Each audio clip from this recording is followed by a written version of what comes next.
Another day, another stock na SIP 125 na naman ang ating pagaganahin mga bossing.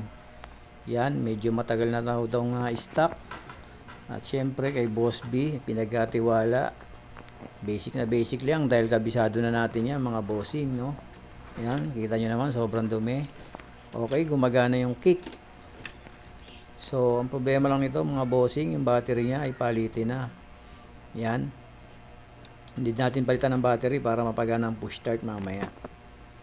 So, tara, umpisa na natin.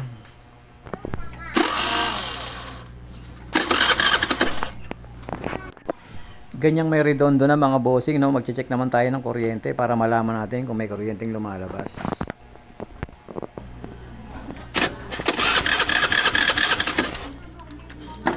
So, hindi pala natin naisusi mga boss, no? Isususi ko lang at titestingin ulit natin.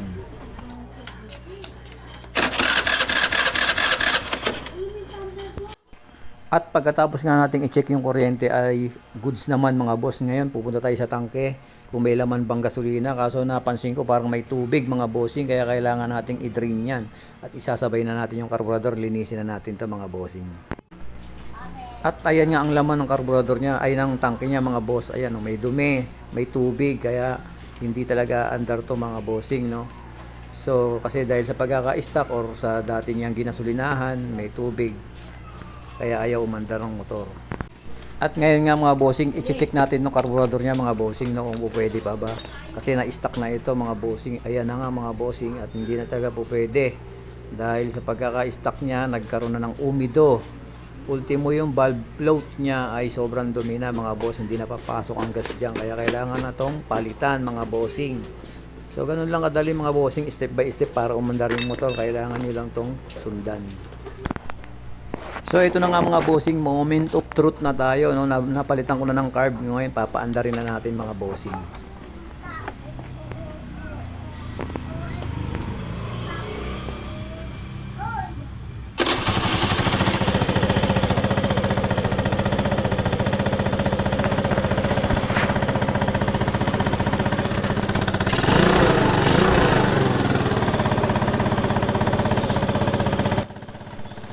So ganun lang ka-basic mga boss, ha. Pag magpapaandar kayo ng motor na matagal na na-stock, no.